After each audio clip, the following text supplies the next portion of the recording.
I'm Madam Joyce from Educare TZ. I'm teaching biology, and today I'll be with you to discuss our topic, which is gaseous exchange and respiration. So here we are going to deal with our subtopic, which is the respiration, and specifically we are concluding looking on the both aerobic respiration and anaerobic respiration, since all of them we have already covered about them. So if you don't have just clear understanding on the aerobic respiration and anaerobic respiration, it is your task now to go find through our media so that you can see those parts, which is aerobic respiration and anaerobic respiration. So now let's proceed looking on our main concern in this session. That is, we are going to discuss the anaerobic respiration, and we are concluding now. We are saying that if oxygen is present in the cell, many organisms will bypass fermentation and undergo aerobic respiration. However, facultative anaerobes will undergo both fermentation and aerobic respiration in the presence of oxygen. We have seen that if within the cell there is a presence of oxygen, so ile fermentation process haitatokea within the living body, so ndio maana tumesema ita bypass ile process ya fermentation. Normally itaenda kwenye ile direct process ya aerobic respiration. Lakini pia tumesema kwamba however, if facultative anaerobes, for instance the bacteria, we have said that it will undergo both fermentation and aerobic respiration in the presence of oxygen. We have seen the examples of facultative anaerobes, for instance, the muscles. So if there is a presence of oxygen, so these muscles, the muscles will undergo both the lactic acid fermentation, at the same time it will undergo the aerobic respiration. So we can say that sometimes even when oxygen is present and aerobic metabolism is taking place in the mitochondria, if pyruvate is built up faster than it can be metabolized, so the fermentation process will occur. So hii pia ni process ambayo inatokea ndani ya seli. Kama zile pyruvic acid zitakuwa nyingi kushinda ule uwezo wa seli kuweza kuaccommodate kuingia kwenye ile aerobic respiration, so zile pyruvate au pyruvic acid zilizozalishwa kwa wingi nyingine zitaendelea tu na process ya fermentation ili kuproduce energy. So that's the thing that you have to make it clear. And the enzyme responsible for catalyzing interconvection of pyruvate to lactate is known as lactate dehydrogenase. This we have already seen while we are discussing on the lactic acid fermentation. We have seen that both aerobic condition and anaerobic condition, they are enzymatically controlled. They are controlled by enzyme. So any reaction which is taking place over there, there must be a presence of enzyme. For instance, here we have seen that in conversion of pyruvate, so that we can formulate the lactic acid or the lactate, we need the presence of enzyme ambaye anaitwa lactate dehydrogenase. So you can see any reaction, it involves the presence of any biological reaction, it involves the presence of this enzyme, which they act as the catalyst. So my students, that is the end of anaerobic condition. That ile feti zile feti za pyruvic, je kukiwa na absence au kukiwa na presence of oxygen, ile pyruvic acid itaenda maeneo gani? So my students, let's proceed on looking on our the aerobic respiration. We have seen that it involves only mainly 3 stages.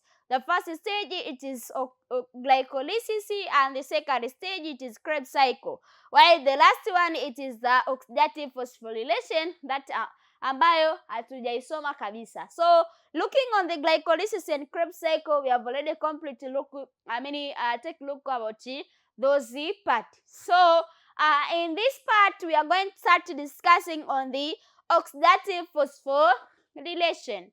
Kwenye Krebs cycle tumeshamaliza hapo. So hakikisha unajua kuelezea Krebs cycle yote And don't forget, while you are explaining the Krebs cycle, there is a presence of enzymes which are used in each step. So make sure that you know them and write them appropriately. So now let's now have a look on this third party of the aerobic respiration, and this is oxidative phosphorylation. So other name of the oxidative phosphorylation, it is the electron transport chain. So kwenye oxidative phosphorylation jina lake lingine inaitwa electron transport chain. So now let's look on the events of the electron transport chain to the formation of the ATP. Je, hii electron transport chain inahusika vipi kwenye production of the ATP? And here we have seen that the electron transport chain is just a final and most important step of cellular respiration. Hii ni step ya mwisho kabisa ya hii ambayo tunaita aerobic respiration. And this last step, it is very important in making the ATP in the living body. So we can simply say that the electron transport chain, also known as electron transport system, or can be termed as the cytochrome system. So this electron transport chain is just a process by which the energy carriers molecule, for instance, the NADH2 and the FADH2 produced during glycolysis, Krebs cycle, and other catabolic processes are oxidized to release energy in form of ATP. So hii ni last stage ya aerobic respiration.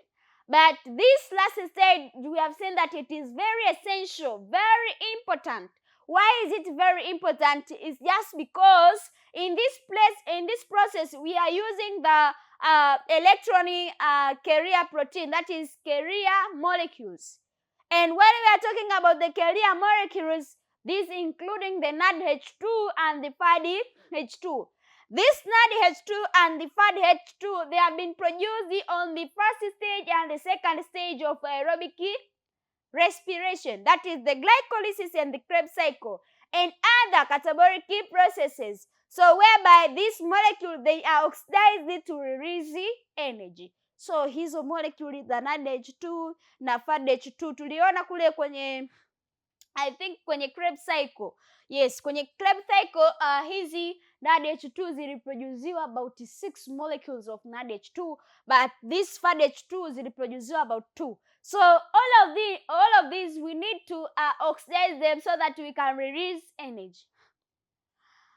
And here the electron transport chain is a series of electron transporters embedded in the inner mitochondrial membrane that shuttles the electron from the NADH2 and the FADH2. So this electron transport chain, it is taking place within the mitochondria, specifically on the membrane of the mitochondria. So how is it taking place? We have seen that this process, it tends to shatter the electron from the NADH2 and the FADH2 so that the ATP can be produced within the body of a living organism. And in this process, protons are pumped from the mitochondrial matrix to the intermembrane spaces, and oxygen is reduced to form water. So tumesema zile molecule, for instance the NADH2 and the FADH2, they are shattered into the inner membrane of the mitochondria.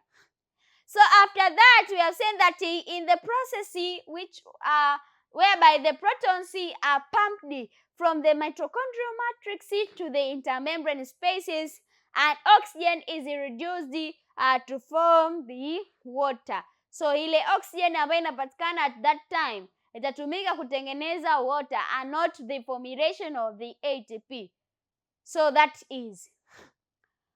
And also the hydrogen atom carriers by reducing NAD and the FAD are transferred to the chain of each carriers at progressively lower energy level. So ile hydrogen atom ambaye imetoka kwenye zile carrier molecule. Tukiongelea carrier molecule hapa tunaongelea zile NADH2 na FADH2.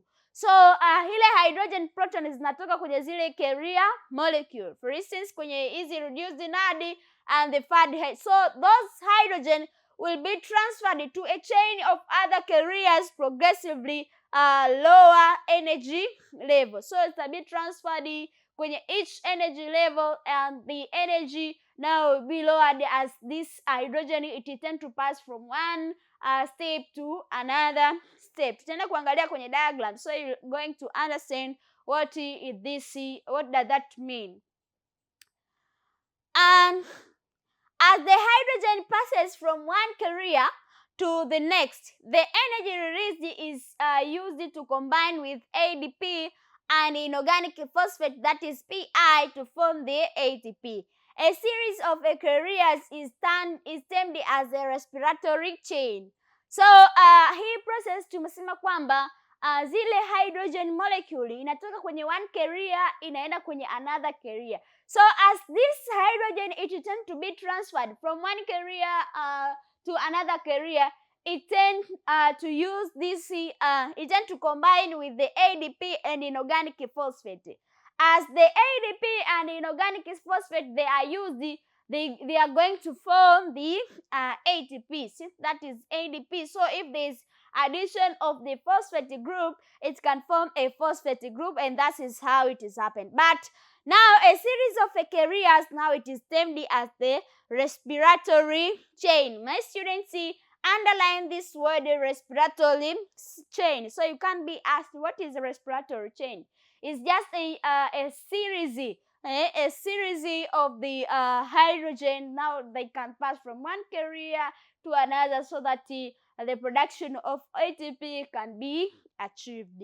So my students, for more clarification on how that this ATP it is taking place, on how does ATP it is produced within the cell of a living body or within the mitochondria, I would like to invite you again into the next part of this session, so that we can have clear understanding on how does the electron transport chain are involved in the production of ATP in the living body. So thank you for your time and for listening.